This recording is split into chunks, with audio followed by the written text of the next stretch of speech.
YouTube viewers, good morning. Welcome to Tally Lokesh YouTube channel. So guys, మీరు గన Tally prime గురించి కావచ్చు, Tally ERP కావచ్చు, advanced Excel కావచ్చు, ఎంఎస్ ఆఫీస్ గురించి కావచ్చు, నీట్గా క్లియర్ కట్గా తెలుసుకోవాలంటే మీరు టాలీ లోకేష్ యూట్యూబ్ ఛానల్ కానీ చూసినట్లయితే దీనిలో చాలా ఇన్ఫర్మేషన్ ఉంటుంది. సో మెయిన్గా చెప్పాలంటే టాలీ గురించి ఎక్కువ ఉంటాయండి. టాలీ ప్రైమ్ గురించి కావచ్చు, మార్క్ టెస్టులు కావచ్చు, రిటర్న్ డెస్క్ ఏ విధంగా ఉంటుంది, ఇంటర్వ్యూ క్వశ్చన్స్ ఎలా ఉంటాయి, ఓకేనా, purchase order, sale order, manufacturing, తర్వాత సెక్షన్స్, కన్సైన్ డీటెయిల్స్ అంటే ఏంటి, ఐటీ సెక్షన్స్, ఓకే. రియాలిటీలో మనం ఒక జాబ్లో చేసే ప్రతి ఇన్ఫర్మేషన్ కూడా మన యొక్క ఛానల్లో రియాలిటీలో రియలిస్టిక్గా ఉంటాయి. మ్యానుఫ్యాక్చరింగ్ కావచ్చు, ఫెర్టిలైజర్స్లో ఎలా అకౌంట్స్ మెయింటైన్ చేయాలి, ఓకేనా, పీడిఎఫ్ నుంచి జేపీజీకి ఎలా కన్వర్ట్ చేయాలి, తర్వాత జేపీజీ నుంచి పీడిఎఫ్కి ఎలా కన్వర్ట్ చేయాలి, ఓకే. తర్వాత ఇంట్రడక్షన్స్ కావచ్చు, మెడికల్ స్టోర్ అకౌంటింగ్ కావచ్చు, తర్వాత టాలీ టు జీమెయిల్కి ఎలా ఇన్వాయిస్ పంపించాలి, సో సర్వీస్ కంపెనీ, పేరోల్, తర్వాత బిల్ ఆఫ్ మెటీరియల్, ఇలా చూస్తే చాలా మన యొక్క ఛానల్లో ఇన్ఫర్మేషన్ ఉంటుంది. మీరు మన ఛానల్ విజిట్ చేయండి, లాట్ ఆఫ్ ఇన్ఫర్మేషన్ గెయిన్ చేసుకోవడానికి ఛాన్స్ ఉంటుంది, ఓకేనా. సో ఇది అన్నమాట. ఇప్పుడు మనము టాలీలోకి ఎంటర్ అవుతే మనకి ఈరోజు మార్క్ టెస్ట్ 3 టాలీ ప్రైమ్లో మార్క్ టెస్ట్ 3 గురించి డిస్కస్ చేస్తున్నాము. ఇవి రిటర్న్ టెస్ట్ పాయింట్ ఆఫ్ వ్యూలో కావచ్చు, ఇంటర్వ్యూ పాయింట్ ఆఫ్ వ్యూలో కావచ్చు, మీకు చాలా మంచిగా ఉపయోగపడతాయి. సో ఇక్కడ ఈరోజు చెప్పే టాపిక్లో ఏంటంటే క్వశ్చన్స్, తర్వాత మల్టిపుల్ చాయిస్ ఏంటని చూపిస్తాను. వీటికి ఆన్సర్స్ కూడా మీరే కనిపెట్టాల్సి వస్తుంది. ఓన్లీ క్వశ్చన్, మల్టిపుల్ చాయిస్ నేను చెప్తాను. రిమైనింగ్ అనేది మీరు ఐడెంటిఫై చేసి నాకు కామెంట్ రూపంలో పెడితే నేను వీటి గురించి మళ్ళీ మీకు నెక్స్ట్ క్లాస్లో మీకు వీడియోలో ఆన్సర్స్ అనేది క్లియర్ కట్గా చెప్పడం జరుగుతుంది, ఓకేనా. ఇక్కడ చూడండి, first question, what is the meaning of split company data in Tally Prime? Okay, so Tally ప్రైమ్లో స్ప్లిట్ కంపెనీ డేటా అనేది ఎందుకు ఉపయోగపడుతుంది, దాని యొక్క మీనింగ్ ఏంటి? సో ఇక్కడ ఫస్ట్ వన్ మల్టిపుల్ చాయిస్లో చూస్తే, A splitting company masters, B recording entries for the new financial year, C splitting company data for different financial years, so D consolidation of company data. ఈ 4 multiple చాయిస్లో answer ఏమొస్తుంది అనేది మీరు కనిపెట్టి నాకు comment రూపంలో పెట్టాలి. తర్వాత సెకండ్ క్వశ్చన్కి వద్దామండి. ఇవి చాలా ఇంపార్టెంట్ అండి. ఇలాంటి టాప్ ఇంటర్వ్యూ బేస్డ్ క్వశ్చన్స్ మీకు ఎక్కడ యూట్యూబ్లో చూసినా కూడా కనిపించవు. ఏ ఒక్క యూట్యూబర్ కూడా టాలీ గురించి ఇంత మంచిగా అయితే మార్క్ టెస్ట్లు అనేది మీకు యూట్యూబ్లో అప్లోడ్ చేసి ఉండలేదు, ఓకేనా. మనం మాత్రమే ఈ యొక్క వీడియోస్ని అప్లోడ్ చేస్తున్నాము, ఎందుకంటే చాలామందికి ఉపయోగపడతాయి అనే ఉద్దేశంతో, ఓకేనా. సో అదేవిధంగా మన ఛానల్లో ఉన్న కంటెంట్ మీకు నచ్చినట్లయితే దయచేసి షేర్ చేయండి, లైక్ చేయండి, బెల్ ఐకాన్ మీద క్లిక్ చేయండి. మరిన్ని నోటిఫికేషన్స్ మన యొక్క ఛానల్ నుంచి మీకు డైరెక్ట్గా మీకు రావడం జరుగుతుంది, ఓకే. నెక్స్ట్ సెకండ్ వన్ చూడండి, in Tally Prime what are the benefits of change the current financial year 1st April 2021 from gateway of Tally in existing company 1 April 2022 31st March 2021. ఇక్కడ మనం చూస్తే ఒక ఫైనాన్షియల్ ఇయర్లో కరెంట్ పీరియడ్ అంటే change చేయడం ద్వారా మనకి ఏంటి బెనిఫిట్స్ వస్తాయి. ఎగ్జిస్టింగ్లో ఉన్న ఫైనాన్షియల్ ఇయర్ చూసుకుంటే, తర్వాత న్యూ ఫైనాన్షియల్ ఇయర్ చూసుకుంటే డిఫరెన్స్ ఏముంటుంది, అసలు ఏం జరుగుతుంది ట్రాన్సాక్షన్ చూస్తే. మల్టిపుల్ చాయిస్ చూడండి, A export all the transactions, B continue voucher in entry in same company, C carry forward ledger balance, D export all masters, E enter opening balance manually. మనకి ఫైనాన్షియల్ ఇయర్ అనేది ఎప్పటికైనా 1/4తో స్టార్ట్ అయ్యి 31st Marchకి end అవుతుంది, అది అందరికీ తెలుసు. సో ఎందుకంటే మన ఫైనాన్షియల్ ఇయర్ అయిపోయిన తర్వాత మనం కంపెనీని స్ప్లిట్ చేయాలి. స్ప్లిట్ చేసిన తర్వాత కొత్త కంపెనీ ఏర్పడుతుంది. అలాంటప్పుడు పాత కంపెనీలో ఉన్న ఏవైతే ఎంట్రీస్ ఉంటాయో వాటిని మళ్ళీ నెక్స్ట్ ఇయర్లో మనకి కంటిన్యూ చేస్తామా లేదా అనేది మనకి ఇక్కడ మెయిన్ ఆప్షన్. ఇది క్వశ్చన్ అనమాట. మీరు సెకండ్ వన్కి ఆన్సర్ చెప్పేసి మనకి అక్కడ కామెంట్ రూపంలో పెట్టాలి. థర్డ్ వన్ చూడండి, in which of the following reports of Tally prime the company logo can be printed? So company logo print అనేది ఎక్కడ మనము ఎంటర్ చేయాల్సి వస్తుంది, ఎక్కడ మనము సేవ్ చేసుకోవాల్సి వస్తుంది, ఎక్కడ మనకు ఉపయోగపడుతుంది అని చూస్తే, ఇక్కడ ఇచ్చిన మల్టిపుల్ చాయిస్ పరంగా చూసుకుంటే ఆ ఆప్షన్ అనేది కంపెనీ లోగో సెట్ చేసుకోవడానికి ఆ ఆప్షన్ అనేది దీంట్లో ఇచ్చాడా లేదా చూద్దాం. A profit and loss account, B confirmation of accounts, C balance sheet, D trial balance, E reminder letters. ఇక్కడ ఇచ్చిన వాటిలలో ఏ ఆన్సర్ వస్తుంది అసలు కంపెనీ లోగో అనేది ఎక్కడ సెట్ చేస్తాం? ట్యాక్స్ ఇన్వాయిస్లో సెట్ చేస్తామా, లేకుంటే బిల్ ఆఫ్ సప్లైలో సెట్ చేస్తామా? ఎందు పర్పస్ కోసం ఇది ఉపయోగపడుతుంది, ఎక్కడ ప్రింట్ అవుతుంది, ఇక్కడ దానికి రిలేటెడ్ ఆన్సర్ ఉందా లేదా మీరు కనుక్కోవాలి. కనుక్కొని మన కామెంట్ రూపంలో ఆన్సర్ పెట్టాలి. ఓకేనా? ఇది థర్డ్ వన్. కొంచెం అండర్ కుద్దాం. ఫోర్త్ వన్ చూడండి. In Tally prime by selecting a single company we can compare the balance sheet of multiple companies. A true ఇచ్చారు, బి ఫాల్స్ ఇచ్చారు.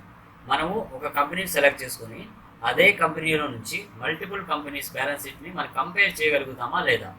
సో చేయగలిగితే ట్రూ అనా, చేయలేకపోతే ఫాల్సా?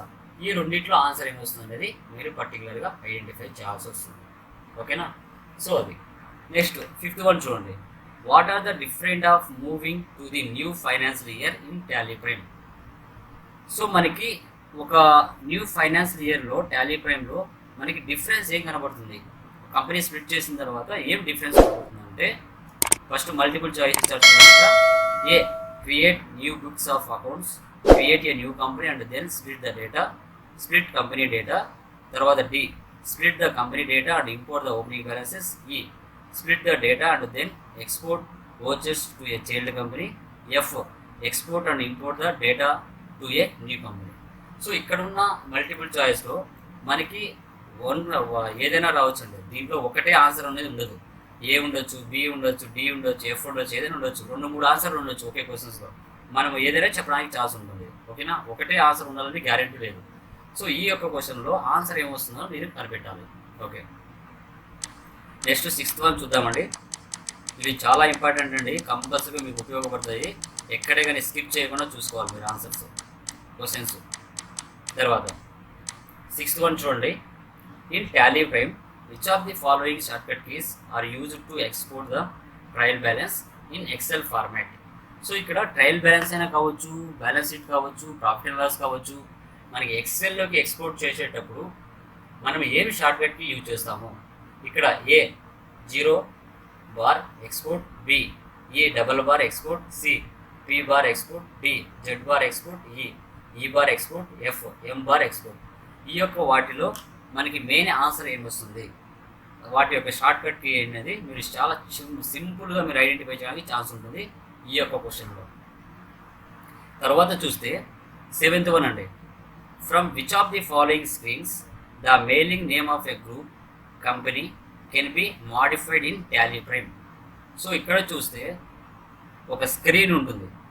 సో మనం ఒక కంపెనీ క్రియేట్ చేసేటప్పుడు కంపెనీ క్రియేషన్కి ఒక పేరు ఉంటుంది. దాని కిందనే యాజ్ ఇట్ ఈస్గా ఏ కంపెనీ అయితే క్రియేట్ చేస్తావో దాన్నే యాజ్ ఇట్ ఈస్గా మెయిలింగ్ నేమ్ అని కూడా చెప్తాం. సో అలాంటప్పుడు దీంట్లో మాడిఫై చేయడానికి ఎక్కడికి వెళ్ళి మాడిఫై చేయాలి ఒక కంపెనీని? సో ఇక్కడ ఏ వచ్చేసి కంపెనీ క్రియేషన్ స్క్రీన్, బి వచ్చేసి కంపెనీ ఆల్టరేషన్ స్క్రీన్, సి వచ్చేసి ఫ్రమ్ రేషియో అనాలిసిస్, డి వచ్చేసి అట్ పార్టీ లెడ్జర్ క్రియేషన్, ఈ వచ్చేసి at sales invoice print, F వచ్చేసి కంపెనీ ఎఫ్ లెవెల్ ఫీచర్స్. వీటిలో ఏ ఆన్సర్ వస్తుంది? 1 ఉండొచ్చు, 2 ఉండొచ్చు, 3 ఉండొచ్చు, 3-4 ఆన్సర్స్ ఉండొచ్చు. ఓన్లీ 1 ఉండాల్సినది గ్యారెంటీ అయితే లేదండి. ఎందుకంటే ఒకే క్వశ్చన్స్కి రిలేటెడ్గా ఉంటాయి ఆన్సర్స్, బట్ మనం కరెక్ట్గా ఏదో తెలియజేసుకోవాలి రిలేటెడ్ టు. ఓకేనా? తర్వాత 8th వన్ అండి. 8th వన్ చూద్దాం. ఈ 8th వన్ ఏంటంటే మనకి which of the following error message appears in the sales vouchers while enter the current financial year date as 1st April 2021 in the existing company, 1st April 2022 till 31st March 2021. ఇక్కడ చూస్తే మనము ఒక financial ఇయర్లో vouchers అనేది sales vouchers అయినా purchase అయినా ఏదైనా enter చేస్తూ ఉంటాం. ఆ ఫైనాన్షియల్ ఇయర్ కాకుండా సో అది ఇంకో ఇయర్లో మనం ఎంటర్ చేస్తే అప్పుడు మనకి ఎర్రర్స్ చూపిస్తాయి. ఇప్పుడు 2020 నుంచి 31 మార్చ్ మధ్యలో ఎంట్రీస్ పోస్ట్ చేస్తే అది పర్చేజ్ అయినా సేల్ అయినా ఎంట్రీ పడుతుంది. సో నువ్వు 31st మార్చ్ 2021కే ఎంట్రీస్ వేయగలగాలి, ఆ డేట్లోనే వేయాలి. నువ్వు 1 ఏప్రిల్ 2021లో వేస్తే ఎలా పడుతుంది? సేల్స్ వచ్చేది పడదు. ఎందుకంటే మనము గేట్ వే ఆఫ్ టాలీలో ఒక పీరియడ్ అనేది ఉంటుంది. ఆ పీరియడ్లోనే మనం అది సెట్ చేసుకుంటాం. ఆ సెట్ చేసుకున్నప్పుడు ఆ ఫైనాన్షియల్ ఇయర్ మధ్యలో ఎంట్రీస్ పడతాయి, లేకుంటే పడవు. అది చెక్ చేసుకోవాలి. ఇక్కడ మల్టిపుల్ చాయిస్ చూస్తే ఏ voucher date mismatch, B voucher date can be above the current period, C date cannot be above the current period, D can be above the current period. ఈ 4 వాటిల్లో మనకు ఆన్సర్ ఏమొస్తుంది అనేది కరెక్ట్గా తెలుసుకోవాలి. తర్వాత 9th one, from gateway of Tally which of the following shortcut key is used from the top menu to export the masters in Tally prime.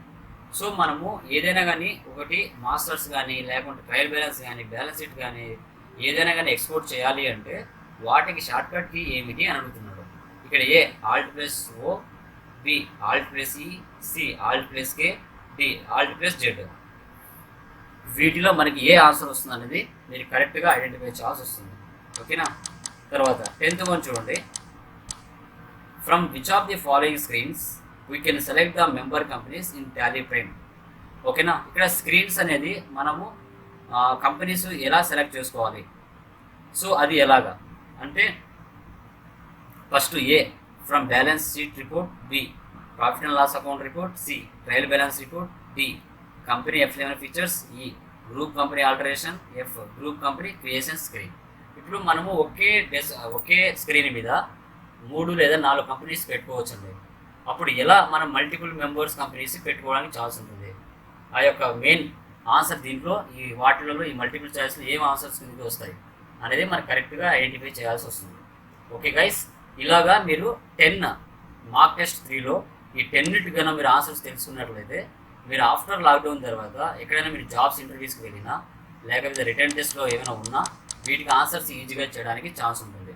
మీరు ఎక్కడే కానీ స్కిప్ చేయకుండా చూస్తే వీటిలో ఉన్న ప్రతి దానికి మీకు 100% నాలెడ్జ్ పెంచుకోవడానికి ఛాన్స్ ఉంటుంది. మన ఛానల్లో టాలీని టోటల్ టాలీకి 100% టాలీ నేర్పించడం జరుగుతుంది. చాలా మంచి కంటెంట్ ఉంటుంది. యూట్యూబ్లో ఎక్కడ ఎత్తులాడుకుని ఇలాంటి కంటెంట్ దొరకదు. అది మీకు ఆల్రెడీ ఇప్పటికే మన సబ్స్క్రైబ్ అర్థమైపోయి ఉంటుంది. ఓకేనా. మీరు ఎక్కడైనా స్కిప్ చేయకుండా చూసుకోండి. అదేవిధంగా మీకు దీంట్లో ఉన్న టాలెంట్, దీంట్లో ఉన్న నాలెడ్జ్ మంచిగా ఉపయోగపడినట్లయితే మీరు ఫ్రెండ్స్కి షేర్ చేయండి, లైక్ చేయండి, బెల్ ఐకాన్ మీద క్లిక్ చేయండి. మరిన్ని నోటిఫికేషన్స్ వస్తూ ఉంటాయి. నేను ఆన్లైన్ ట్రైనింగ్ కూడా ఇవ్వడం జరుగుతుంది. మీరు రియాలిటీలో వర్క్ చేసే ముందు సర్వీస్ కూడా చేస్తాను. ఓకేనా, అది గుర్తుపెట్టుకోండి. ఓకేనా. Thank you very much. జై హింద్.